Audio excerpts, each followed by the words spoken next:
Assalamu alaikum wa rahmatullah wa barakatuh. Paix sur ceux qui suivent la guidée. Paix et bénédiction sur le prophète sallallahu alayhi wa sallam, sur ses compagnons, ses amis, sa famille, ainsi que sur tous ceux qui le suivront de bonne foi jusqu'au jour du jugement. Alors, durant toute cette coupure, bien sûr, la vie continue. J'observe, j'analyse, j'essaye de comprendre.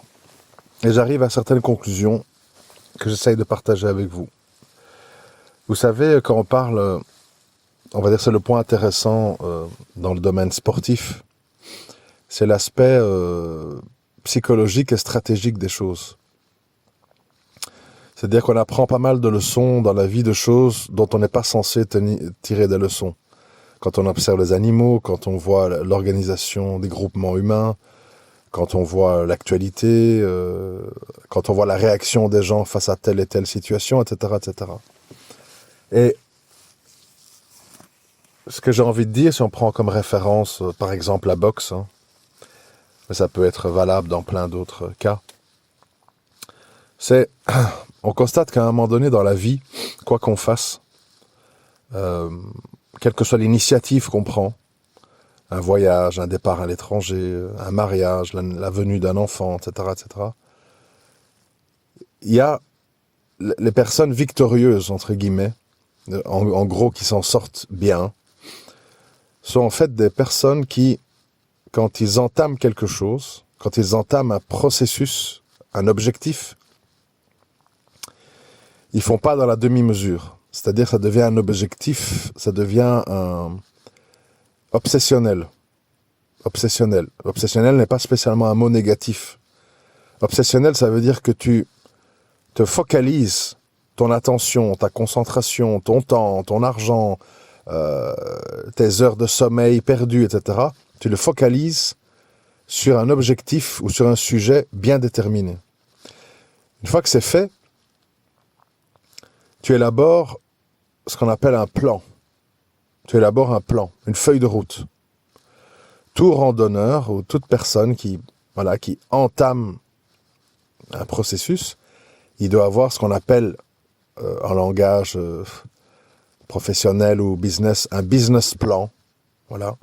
Un randonneur, il va avoir une carte de route, une feuille de route avec une boussole, où est le nord, où est ceci, des points de repère, une croix dans les chalets pour se reposer, où est-ce qu'il y a accès à l'eau, etc., etc. C'est ce qu'on appelle en islam les sabab, c'est-à-dire les actes qu'on pose anticipativement pour faciliter l'arrivée à l'objectif, même si la réussite ou l'échec de cet objectif dépend d'Allah, bien entendu. Mais les sabab, il faut les faire, parce que si tu ne les fais pas, tu anéantis toute probabilité d'arriver à ton objectif.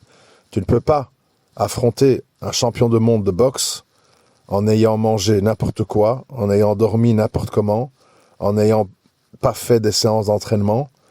Et tu arrives là, en fait, et tu te dis, bon, ben j'espère que les lampadaires et les spots vont lui tomber dessus. Comme ça, je vais gagner, il sera blessé, on va annuler le combat, ou je sais pas quoi. À un moment donné, bon, c'est sûr que l'issue, c'est comme l'histoire de l'enfer et du paradis.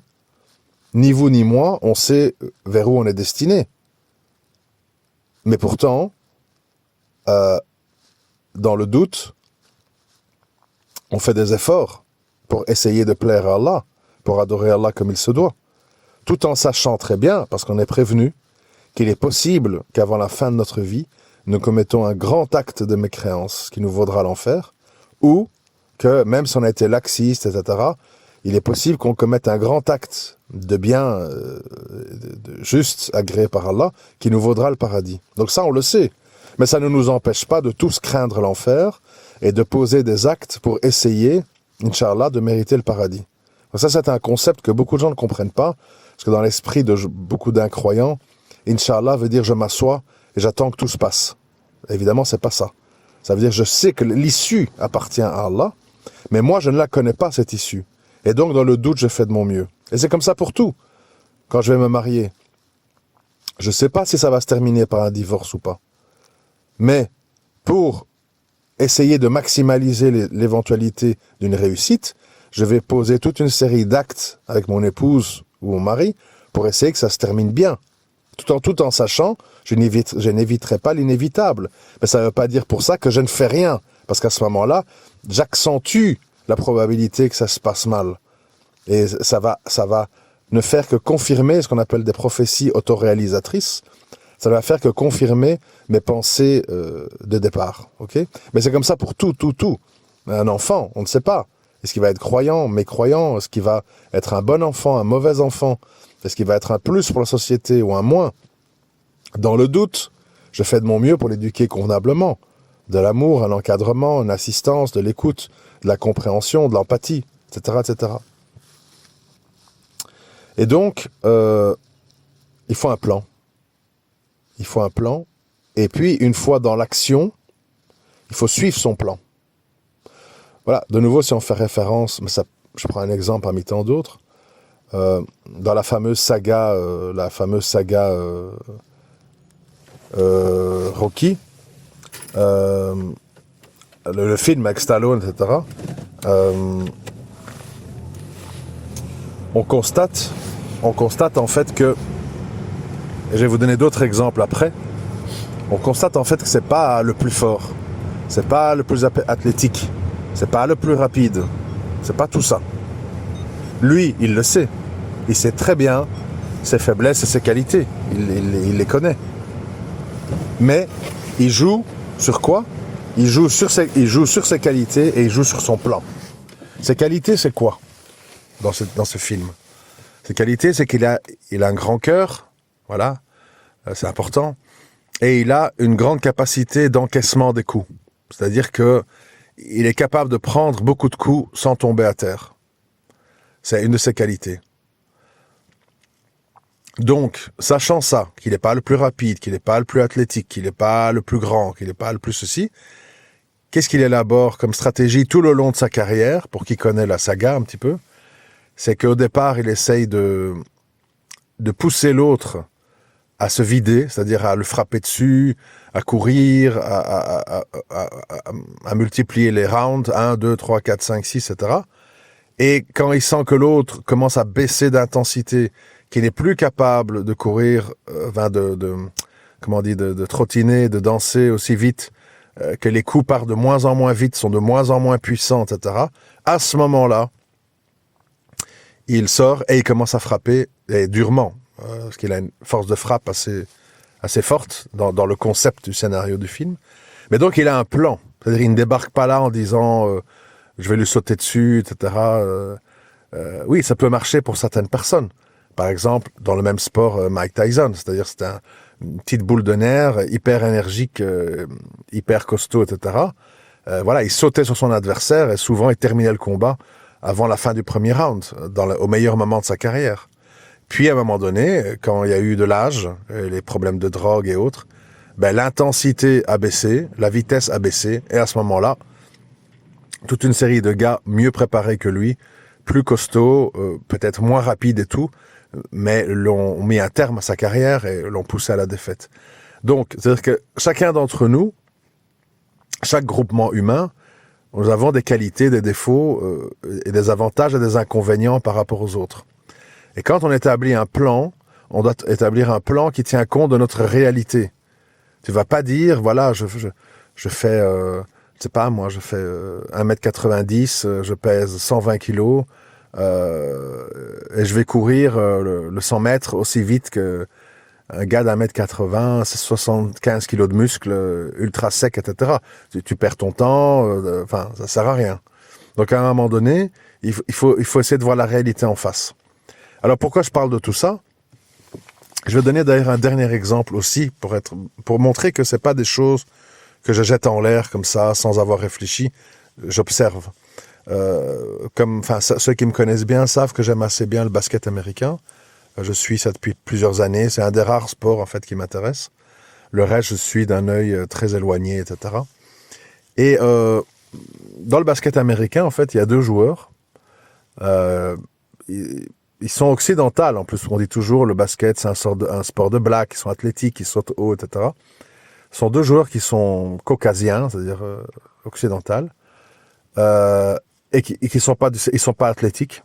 C'est pas des grands dunkers, c'est pas des types qui sautent très haut, je sais pas quoi, hyper flashy, etc. Non, pas du tout. Et pourtant, ils dominent complètement. Ils dominent. Alors les gens vont dire, c'est pas possible. Le basket, c'est un sport de noir. Le basket, il faut être rapide, il faut sauter haut. C'est pas possible ce que tu dis. Ben oui. Et pourquoi? Et pourquoi est-ce qu'ils dominent? Parce qu'ils ont ce qu'on appelle IQ basket, c'est-à-dire ils ont l'intelligence stratégique. Voilà. Ils ont l'intelligence stratégique. C'est-à-dire qu'ils savent tout faire.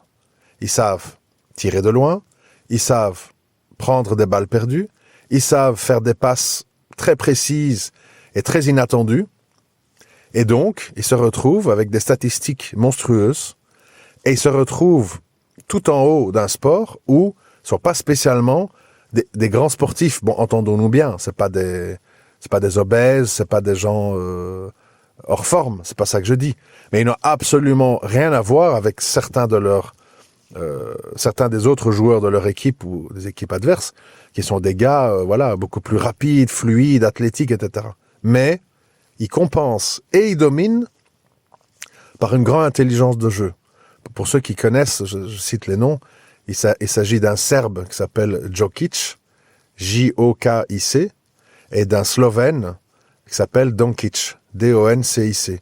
Donc en fait, c'est des joueurs qui ont été formés dans des écoles de ce pays de l'ancienne Yougoslavie, où ils ont appris à être tout-terrain, à être intelligents, à être rapides dans leurs gestes et dans leurs pensées, et à être capable de tout faire sur un terrain, et le faire bien.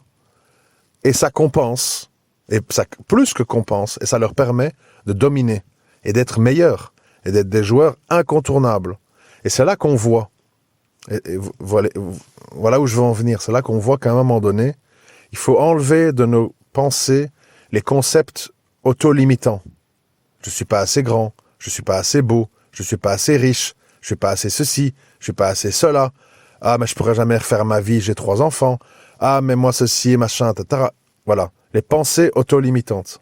C'est-à-dire que, 1, tout est possible pour tout le monde. 2, seul Allah sait pourquoi, quand et comment les choses doivent se passer. Mais, vous devez avoir un plan. Vous devez avoir une stratégie. Vous devez avoir une technicité. Vous devez jouer sur vos qualités. Vous devez jouer sur vos qualités. Très important. Identifier les faiblesses de l'adversaire. Identifier les faiblesses de l'adversaire. Je prends un exemple. Moins sportif. Les pays, qu'est-ce qu'on dit? Ah, l'Amérique, elle est surpuissante, la meilleure armée au monde, le dollar, etc., etc. Bon. Ah, l'Europe, les lois sociales, ils sont organisés, ils font tout à l'heure. La force de travail, beaucoup d'ingénieurs, beaucoup de ceci. Ils ont amassé des fortunes avec la colonisation, ils ont pris un avantage considérable, ils manipulent les pays africains pour les vider de leurs ressources. Enfin, vous connaissez toute la chanson, le violon de la gauche et l'extrême gauche, pour victimiser ceux du Sud, comme ça on les fait venir, et ils vont soigner nos vieux et ils nous déposent en Uber à nos fêtes, pour dire, pauvres chéris, venez chez nous, venez faire les esclaves modernes, on vous aime, mais s'il vous plaît, laissez votre djellaba et vos voiles chez vous, parce que ça, on ne l'en veut pas. En gros, c'est ça la gauche, d'accord? La fameuse gauche pour laquelle les musulmans se battent pour aller voter à chaque élection. Et donc, voilà le scénario que les gens ils ont en tête. Et les gens, à un moment donné, donc, ils se mettent des pensées auto-limitantes. C'est-à-dire, le seul boulot sûr pour moi, c'est d'être un employé à 1007 par mois. Je sais qu'avec 1007 par mois, je ne ferai jamais rien d'autre que survivre. Mais c'est mon objectif de vie de survivre. Je ne veux que survivre. Si je fais une formation pour devenir auto-entrepreneur, c'est dangereux, j'ai peur, c'est instable, ma femme ne veut pas, etc., etc. Bon. Et tout ça s'est multiplié à l'infini. Dans le choix des lieux de vie, le choix des véhicules, le choix de comment s'exprimer, etc., etc. On l'a vu aussi avec les prédicateurs musulmans. Je pense à, je sais pas, à Sani Hussein, Ismaël Mounir, etc. Et d'autres. Abu Deifa, Rachid El-Jai, il y en a plein d'exemples comme ça. À un moment donné, observer et tirer des leçons. Qu'est-ce qu'il est advenu des musulmans qui ont rasé les murs, qui ont menti sur Allah pour plaire aux mécréants? Qu'est-ce qui s'est passé? Tariq Ramadan, aux oubliettes, c'est un homme fini. Hassani Hussein, aux oubliettes, c'est un homme fini. Ismaël Mounir s'est enfui à Tanger, il fait du business, il fait de la danse du ventre à toutes les filles dévoilées qui cherchent une caution pour dire rassure-moi que je suis quand même musulmane, même si je dois obéir à Allah sur le riba, sur la pudeur, sur ceci, cela. Oui, du moment que ton cœur est à l'aise, tout va bien, ok? Humiliation. Rachid El-Jai et d'autres se sont enfuis à Dubaï après avoir été forcés de passer un diplôme en laïcité et autres. Bref, Tariq Obru est inexistant, il va pondre un livre tous les 5 ans, et on l'appelle dès qu'il y a un drame, et il dit non, c'est pas l'islam, l'islam, les Lumières, c'est ceci, compatible avec la franc-maçonnerie, bon, voilà. Donc, on est devant un grand théâtre, et on doit tirer des leçons de ce qu'on voit. Ce qu'on voit, je l'ai dit et répété, c'est que la voie du musulman, c'est la voie du juste milieu. C'est-à-dire, c'est la voie du croyant qui ne ment pas sur Allah, qui ne se compromet pas, mais qui a conscience de l'état du monde, de l'état de la Oumma. Ça aussi, l'état de la Oumma, c'est important. Depuis combien d'années, beaucoup de gens, dont Vincent Souleyman, même lui, depuis combien d'années les gens sont dans le déni? Le déni de la réalité. Oui, mais non, c'est l'ignorance. Oui, mais non, c'est la pauvreté, mais il faut leur faire le rappel, etc. Depuis combien de temps les gens sont dans le déni? Et les gens ils disent, oui, mais regarde, tel et tel frère, écoute, il a fait des rappels dans les mosquées, il ose quand même, il dit. Il y a qui dans les mosquées? Il y a les padres de première génération, il y a quelques gens qui sont là, bon, ils viennent s'acheter une caution, ils ont leur maison à riba et tout, mais ils n'ont pas envie d'être des traîtres complets. Et il y a quelques jeunes qui sont pas les mêmes, qui mettent le feu aux bagnoles et qui violent des filles ou je sais pas quoi. Ceux-là, ils sont pas dans les mosquées. Donc en fait, ces rappels-là ne les touchent pas. Cette grande masse inerte qui applaudit, qui saute de joie quand ils entendent Hanouna ou Bassem Braiki parler avec Bouba et autres. C'est ça la grande masse inerte. C'est celle-là qui écoute le rap, qui écoute Hanouna, qui écoute Bassem Braiki. C'est ceux-là. C'est cela que vous et moi et tous les prédicateurs auxquels vous pensez, on peut pas les toucher. On peut pas les toucher. Et ils sont là, et ils existent. Et c'est eux qui disent partout, je jure sur le Coran de la Mecque, Wallah, truc, ta mère, etc. C'est ceux-là, la masse. Les autres, ce sont où? Des anonymes, des gens qui, là, pas là, ça ne change rien. Ils ont leur petit pavillon à crédit. Allô, Hassan, est-ce que c'est grave? J'ai un pavillon à crédit, mais... Voilà, oui, mais non, les taux sont bas avec l'inflation. C'est comme si tu n'avais pas de crédit. Ah, d'accord. Voilà, il y a ça. Puis il y a ceux qui sont partis, il y a ceux qui sont morts, il y a ceux qui sont en prison, il y a ceux qui...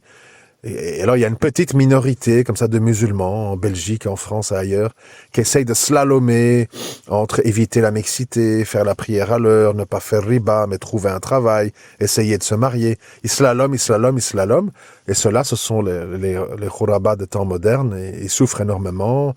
Ils doivent tout le temps avoir dans une main de l'huile, dans l'autre de l'eau, et essayer de jongler avec ça, etc. Mais la masse inerte,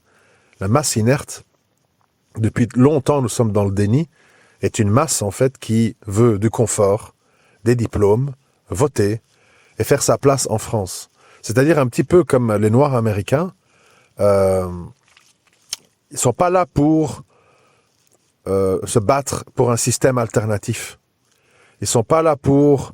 on le voit dans les pays anglo-saxons, tout le monde saute de joie. Bon, c'est vrai que ça peut être plus agréable, hein, je dis pas ça, mais tout le monde saute de joie. Regarde, en Angleterre, les femmes, elles peuvent porter le voile et être policières. Regarde, dans tel pays, tu es dans l'armée, mais tu as quand même une salle de prière, etc. Oui, parce que les anglo-saxons, je l'ai déjà dit, ils sont moins bêta stupida que les latins, français et autres, et ils ont compris que si on donne une sucette aux musulmans, c'est-à-dire laisse-leur leur torchon sur la tête, laisse-leur leur barbe, laisse-leur prier, tant que ils travaillent pour nous, ils payent des impôts et ils acceptent notre système, pour nous c'est l'essentiel. On n'en a rien à cirer de leur boucherie halal, qui mettent des babouches ou des bottes, qui mettent un djilbab ou pas. S'ils veulent être policières et appliquer nos lois avec un voile sous le casque, il n'y a pas de problème. Eux, ils ont été assez malins pour comprendre ça. C'est les Français qui sont complètement stupides, qui en fait veulent créer comme ça un climat islamophobe permanent, avec des gens mal à l'aise, qui dès qu'ils reviennent à leur religion doivent faire une scission avec leur vie, arrêter leurs études, arrêter leur travail. Et voilà, ici, évidemment, on s'est complètement saboté, on s'est tiré des balles dans le pied, et puis on s'étonne qu'on se retrouve avec 1001 cités qui éclatent pour un oui ou pour un non, etc. Parce qu'il y a un climat de tension permanent. Dans les pays anglo-saxons, tout le monde s'est acheté une sorte de paix sociale. Tu laisses mon système tranquille, tu payes tes impôts, tu acceptes le monde de la finance, London, machin, et tu pourras avoir ta barbe, prier ou ton voile. Et ta viande halal, et même tes bureaux de justice pour tes problèmes de mariage, tu pourras avoir un truc de la charia avec un juge islamique qui va vous donner des conseils ou vous guider. Ok, pas de problème. Parce qu'ils ont été assez malins, eux, ils ont compris. Et donc, en France, personne n'a compris que nous avions une masse de gens se revendiquant de loin de l'islam, mais qui étaient complètement hostiles aux préceptes de l'islam. Hostiles. C'est-à-dire que, pour eux, leurs parents, qui sont dans un islam culturel, c'est des ringards qui ont été des ouvriers exploités pour gagner 1500 balles par mois, qui sont complètement cassés à 55 ans, pré-retraite, qui sont inquiétés à l'amende devant Al Jazeera. Et bon, voilà, c'est le padré, on respecte, mais on n'a pas envie d'avoir la même vie. Pour les filles, même chose. Ma mère est une analphabète qui était dans le couscous du matin au soir, qui a pondu 10 gosses. Moi, j'ai pas envie d'avoir cette vie-là. Je veux être une fille qui étudie. Je mets mon turban, je fais des études de droit, nanani, nanana. Le féminisme musulman, ça existe. Et voilà, on va montrer que nous aussi, les femmes, on sait faire. Bon, voilà, c'est ça le terrain. C'est ça le terrain. Et donc, maintenant, on se retrouve devant une masse, soit de délinquants, tout simplement, c'est-à-dire des gens qui s'en foutent de tout, parce que comme je l'ai dit, ils trouvent que leurs parents sont ringards, ils trouvent que les musulmans sont utopistes, et eux, ce qu'ils voient, c'est ceux qui palpent, ceux qui touchent. Ben, c'est ceux qui sont dans la cam, c'est ceux qui sont dans le business, ceux qui font dans le travail au black, dans les paris sportifs, dans les crypto-monnaies, dans les import-export, Dubaï, machin. Voilà. Pour le reste, eux, ils disent, ouais, bon, c'est bien joli, les discours islam, où nos parents respectent tes parents, va travailler, fais un diplôme, gagne 1500 par mois. Hein. Tout ça, pour eux, c'est poubelle, c'est ringard. Ça, c'est la masse. Puis, tu as un petit peu des gens, voilà, qui essayent de garder un semblant d'islam superficiel, mais dans le fond, en fait, ce sont des consommateurs capitalistes qui veulent un 4x4, qui veulent un pavillon, qui veulent aller en vacances à Dubaï, qui veulent ramener des cadeaux au bled, etc. Et puis voilà. Et les gens qui arrivent avec l'islam, et tu peux pas ci, et tu peux pas ça, et la musique, et le voile, et le riba, ils parlent à des gens ou préconvaincus, ultra minoritaires, ou à des gens qui écoutent ça comme une belle chanson qui ne les concerne pas. Donc en fait, on en arrive au point que j'ai toujours dit, c'est que cette histoire de dire on est 1,7 milliard, Masha'Allah, Allahu Akbar, c'est un mythe, c'est une illusion. On a beaucoup de gens qui se revendiquent de l'islam. Comme on dit, il y a 2 milliards de chrétiens. Oui. Mais où en est le christianisme dans le monde? Où en sont les valeurs du christianisme? Qui lit encore la Bible? À part les témoins de Jéhovah ou les mormons, je sais pas quoi. Certaines sectes protestantes ultra radicales. Plus grand monde. Et l'islam, ça suit exactement la même chose. On est nombreux, il y a des mosquées partout. Oui, mais les mosquées sont vides. Et quand elles sont pas vides, on y raconte des choses inintéressantes où on ment sur Allah. Bon, alors, à un moment donné, la réalité, c'est que les musulmans, sans faire le takfir, on va dire, takfiri, wahhabite, machin. Les musulmans, ils doivent regarder autour d'eux et accepter la réalité. La réalité, c'est que les gens se mobilisent pour le football, pour l'argent, pour le sexe, pour devenir connu. Je vois, parce que bon, il y a des gens qui m'envoient, j'ai pas le temps de tout voir, mais je vois le nombre de gens, hommes ou femmes d'origine maghrébine, dans des téléréalités, dans des jeux, sont là, des filles avec du botox, bêtes, complètement stupides. Elles sont invitées à la télé, elles racontent des conneries, et tout le monde se fout de leur gueule. Hanouna, ses chroniqueurs, ils les humilient, ils les prennent comme des paillassons, en fait. Qui est drag queen, qui est influenceuse,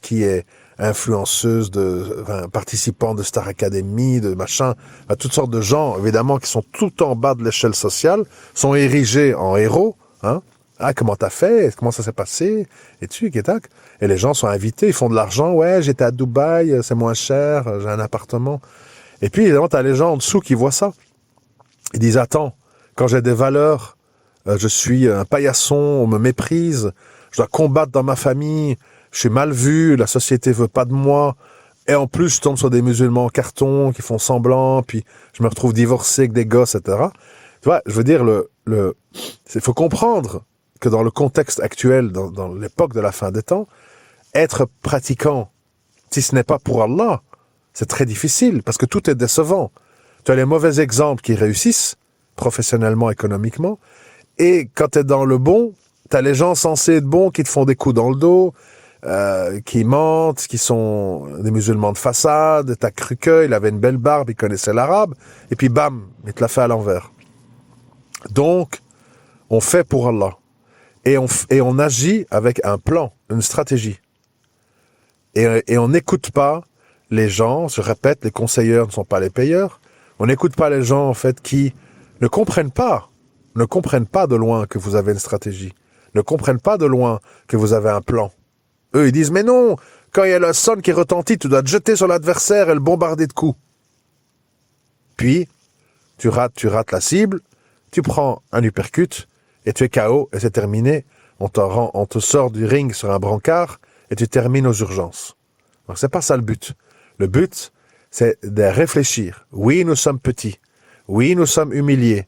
Oui, nous sommes remplis d'hypocrites. Oui, nous avons beaucoup de choses contre nous. Mais observons. Observons ce qui se passe. La crise énergétique, la crise sanitaire, la crise ukrainienne, les gilets jaunes, les élections, les gens, comment ils réagissent, qu'est-ce qu'ils demandent, la pédophilie, les réseaux, la corruption, la justice. Observer, réfléchir. Qu'est-ce qu'ils veulent? La 5G, les vaccins, la monnaie numérique, le pass le pass sanitaire, le pass climatique. Qu'est-ce qu'ils veulent? Où ils veulent nous mener? Comment je peux éviter ça? Comment je peux en tirer profit? Etc., etc. On est condamné à ça. Agir avec un plan. Agir en observant. Aujourd'hui, de nos jours, je le dis, la personne, le musulman, qui ne fait pas l'effort de comprendre le système économique dans lequel on vit et comment il fonctionne, est quelqu'un qui est totalement handicapé et qui peut dire des choses vraies, mais qui vont être très néfastes. Qui croient vraies, mais qui vont être très néfastes. De nos jours, j'aime bien le répéter, mais ça depuis très longtemps, si tu ne t'occupes pas de l'argent, l'argent va s'occuper de toi. Si tu ne t'occupes pas de l'argent, l'argent va s'occuper de toi. On a tous entendu ces discours. Ouais, Dunia, machin. Ouais, mais bon, c'est quoi l'or, l'argent, la bourse, le bitcoin, nanana. Ouais, moi, j'aime pas ça. Quoi, nous, l'islam, nous, on a divorcé de ce bas monde, nanana. Puis, il y a les factures de gaz, factures d'électricité. Faut payer une dot. Faut payer sa hijra. On ouvre des collectes. Là, on se rappelle qu'il faut de l'argent. On est chassé de son appartement, par le proprio. Il faut louer autre chose. Qu'est-ce qu'on fait? Argent, argent, argent. D'accord?